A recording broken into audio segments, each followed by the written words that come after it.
Une sortie père-fils se termine en catastrophe lorsque Nate se retrouve à l'hôpital avec une nouvelle choquante, son fils n'est pas biologiquement le sien. Face à cette situation dévastatrice, Nate est confronté à ce qui compte vraiment, sa fierté ou la vie d'un enfant. Le soleil brillait, jetant des reflets étincelants sur l'eau. Nate et son fils Robin profitaient d'une paisible partie de pêche sur un lac serein, appréciant les moments de complicité passés loin de l'agitation de la vie. Soudain, l'excitation de Robin a atteint son paroxysme lorsqu'il a senti une forte traction sur sa canne à pêche. « Papa, je crois que j'ai attrapé quelque chose », s'exclama-t-il, sa canne à pêche se pliant considérablement. « Vas-y doucement, Robin. Souviens-toi, patience », a conseillé Nate, mais Robin, déterminé, s'est penché en arrière, tirant fortement sur la canne.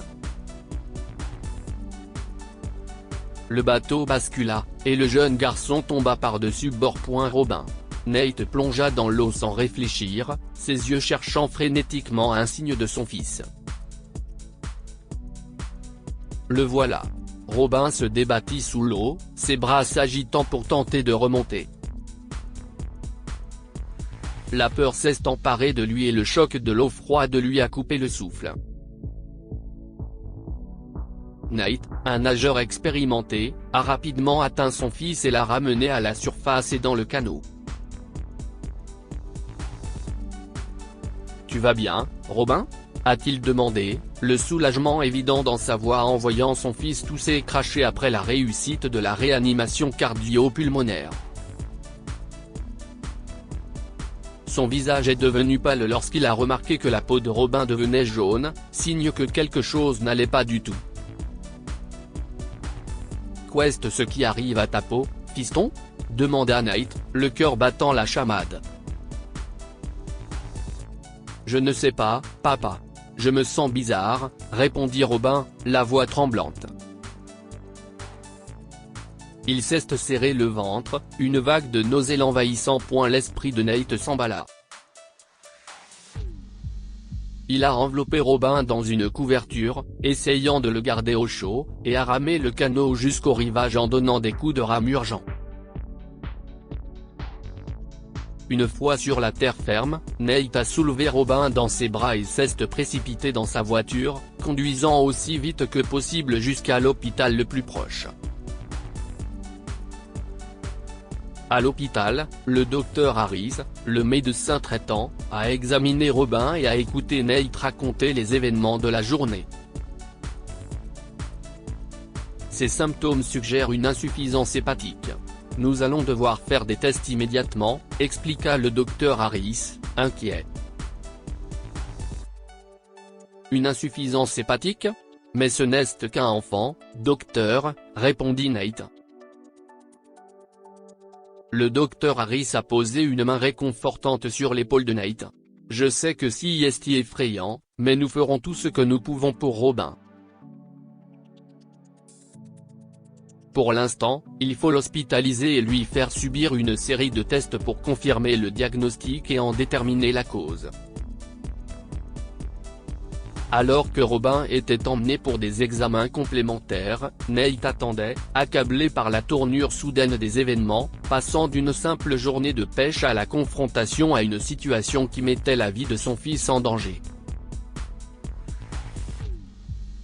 Les heures ont passé, chaque minute lui paraissant une éternité. Finalement, le docteur Harris est revenu, l'expression sombre. Les tests confirment que Robin souffre d'une insuffisance hépatique aiguë. Nous ne sommes pas encore sûrs de la cause, mais nous devons agir vite. Nate a écouté attentivement le docteur Harris lui expliquer la gravité de la situation et la nécessité éventuelle d'une greffe de foie.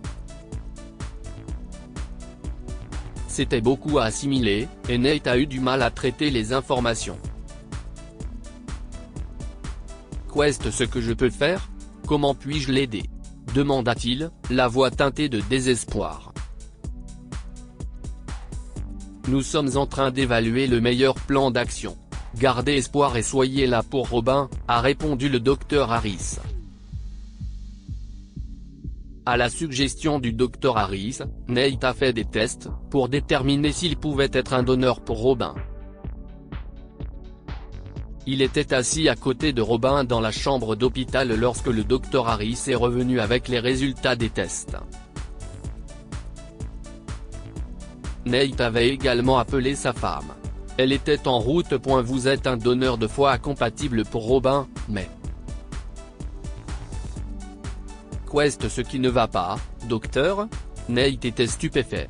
Comment ça, nous ne sommes pas apparentés? Si est mon fils, rétorqua Nate. Monsieur, les groupes sanguins ne correspondent pas comme dans une relation parent-enfant typique, a clarifié le Dr Harris tout en soulignant l'urgence de l'état de Robin. À ce moment-là, Mila, la femme de Nate, est arrivée. Qu'est-ce ce qui ne va pas? Demanda-t-elle, sentant la tension entre Nate et le Dr Harris. Nate a révélé la nouvelle choquante concernant la paternité de Robin. Les médecins. Ils disent que Robin n'est peut-être pas mon fils biologique, a-t-il dit en tremblant. Si est impossible, Nate. Robin est ton fils, a répondu Mila avec assurance. Comment peux-tu en être aussi sûr, Mila? Est-ce que tu m'as été infidèle? A demandé Nate, se sentant blessé et trahi. Le visage de Mila est devenu pâle, mais elle a tenu bon. Nate, je n'ai jamais été infidèle. Tu es le père de Robin, le seul père qu'il a jamais connu, a-t-elle insisté en pleurant. Le Dr Harris est intervenu de toute urgence, nous avons besoin de votre décision concernant la greffe. L'état de Robin est critique. Nate a exigé la vérité de Mila. Dis-moi maintenant, où je m'en vais. Je ne répéterai pas ce que j'ai dit, Mila. Si tu n'avoues pas maintenant. J'étais enceinte de Robin avant de te rencontrer. Son vrai père nous a quittés. J'étais seule et j'avais peur, révéla Mila, les larmes coulant sur ses joues. Et puis je t'ai rencontré, Nate. Tu étais si gentil et si attentionné. Tu m'as menti? Tu t'es servi de moi pour l'élever? Je suis désolé, Nate. Je pensais que c'était la meilleure chose à faire pour Robin. Le Dr Harris a essayé de recentrer Nate. N'oubliez pas qu'il s'agit de Robin maintenant, s'il vous plaît. Il a besoin de la greffe. Mais Nate, submergé par la trahison et la blessure, est parti en trombe, ignorant les supplications de Mila et les paroles du Dr Harris. Il s'est rendu dans un bar et a bu avec désespoir, se remémorant une partie de pêche avec Robin, la casquette du jeune garçon reposant à côté de lui. Souviens-toi, Robin, si est une question de technique. Ne te précipite pas, avait dit Nate en guidant son fils enthousiaste. En écoutant son père, Robin avait lancé la ligne de pêche avec plus de contrôle, mais par un coup du sort, l'hameçon s'était accroché à sa propre casquette, l'arrachant de sa tête et l'envoyant voler dans le lac. Nate n'avait pas pu retenir son rire. Il avait ensuite offert sa propre casquette à Robin, soulignant l'importance du temps qu'ils passaient ensemble par rapport aux choses matérielles. Ce n'est qu'une casquette. Nous sommes ici ensemble. Si est ce qui compte, avait-il dit. Hanté par ses souvenirs, Nate s'est accroché à la casquette de Robin, symbole de leur lien. Soudain, un texto de Mila a interrompu sa rêverie, l'état de Robin est critique. S'il te plaît, reviens. Nate a réalisé que son fils avait besoin de lui. Bien qu'il ne soit pas lié par le sang, Robin était toujours le petit garçon que Nate aimait. Dans un état d'ébriété, Nate a titubé jusqu'à sa voiture, avec l'intention de se rendre à l'hôpital. Mais un officier qui n'était pas en service, remarquant l'état de Nate, l'a arrêté. « Vous ne devriez pas conduire, monsieur », l'avertit-il. La frustration de Nate a atteint son paroxysme. « Mon fils est malade. Je dois me rendre à l'hôpital », protesta-t-il. L'agent, dévoilant son badge, a insisté sur l'arrestation de Nate pour sa sécurité et celle des autres. « Je comprends, mais conduire en état d'ébriété met tout le monde en danger. Je dois vous arrêter », déclara fermement l'officier. Dans la voiture de police, la réalité s'est abattue sur Nate.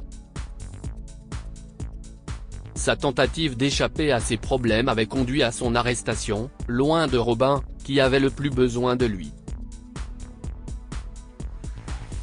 Au poste de police, la mère de Nate arriva. Elle avait été appelée avec son téléphone et avait été choquée lorsqu'un policier lui avait parlé à l'autre bout du fil. Lorsqu'elle a appris que son fils était en prison, elle s'est immédiatement rendue au poste. Nate a avoué à sa mère la nuit tumultueuse, la voix chargée d'émotions. Il lui a tout raconté sur l'état de Robin et la trahison de Mila. Nate est resté abasourdi, aux prises avec le parallèle entre sa propre histoire et celle de Robin. « Vous m'avez caché ça, toutes ces années ?» demanda-t-il, accablé par la révélation. Sa mère a insisté sur le fait que c'était l'amour, et non le sang, qui définissait leur famille. « Ton père t'aimait comme s'il était le sien. C'est ce qui comptait », expliqua-t-elle en exhortant Nate à se concentrer sur le besoin urgent de Robin. Nate a compris qu'il était important d'être présent pour Robin. « Robin est mon fils, quoi qu'il arrive. Je dois le sauver », s'est-il promis. Après avoir été libéré sous caution, Nate s'est précipité à l'hôpital, déterminé à être le donneur de Robin. Il a trouvé le docteur Harris et lui a dit qu'il était prêt pour la transplantation. Le docteur Harris hésita, préoccupé par les risques dus à la récente consommation d'alcool de Nate. Effectuer l'opération maintenant est trop risqué, a-t-il prévenu. N'y a-t-il pas un moyen de me désintoxiquer rapidement ? A demandé Nate, désespéré d'œil de Robin. Le médecin a hésité, puis a hoché lentement la tête. Nous pouvons administrer une désintoxication par voie intraveineuse, mais cela comporte des risques. Cela peut aider à nettoyer votre système, mais je dois vous prévenir, la procédure est agressive. Je prendrai le risque. Tout ce qu'il faut pour Robin, répondit Nate. Le docteur Harris a fait signe au personnel infirmier et, en quelques minutes, Nate a été préparé pour le processus de désintoxication. Une sensation de froid se répandit dans ses veines alors que la solution de désintoxication commençait à couler dans son corps. Nate a senti une vague de vertige l'envahir, mais ses pensées sont restées fixées sur Robin. « Prends soin de Robin », a-t-il marmonné, ses mots s'embrouillant alors qu'il sombrait dans un sommeil induit par le produit. Pendant ce temps, dans la salle d'attente de l'hôpital, Mila, les yeux rougis par les pleurs, a été rejointe par la mère de Nate. Elles sont restées assises en silence, unies dans leur attente anxieuse des nouvelles de la salle d'opération.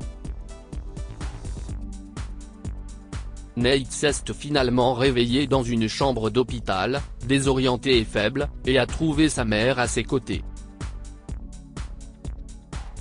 Maman, qu'est ce qui s'est passé ?» réussit-il à demander d'une voix sèche et rauque. La voix de sa mère tremblait au fur et à mesure qu'elle parlait. L'opération a eu des complications. Tu es dans le coma depuis presque une semaine. Pris de panique, Nate s'enquiert de Robin. Une semaine s'est écoulée? Comment va Robin? La greffe a-t-elle fonctionné? La pièce est devenue silencieuse, l'air lourd de vérités non dites, jusqu'à ce que le docteur Harris entre, l'expression sombre. Je suis désolé, Nate. Malgré nos efforts, le corps de Robin n'a pas accepté le foie. L'alcool présent dans votre organisme a affecté la greffe. Robin est décédé pendant l'opération. Le monde de Nate s'est effondré à cette nouvelle. Le déni et le chagrin l'ont submergé alors qu'il bredouillait. Non, ce n'est pas possible. Ses larmes coulaient librement, la perte de Robin l'enveloppant d'un profond chagrin. Dans les jours qui ont suivi, les funérailles de Robin ont marqué un adieu déchirant au petit garçon. Nate est resté près de la tombe, englouti dans le vide, pleurant la perte de son fils. Au fil du temps, Nate a lutté contre la culpabilité et la tristesse, mais il a aussi trouvé des moments de réconfort en se souvenant de la joie et de l'amour de Robin. Oui, il avait perdu son fils. Mais les souvenirs qu'il avait créés ensemble resteraient toujours vivants dans son cœur et son esprit. Dites-nous ce que vous pensez de cette histoire et partagez-la avec vos amis. Elle pourrait égayer leur journée et les inspirer.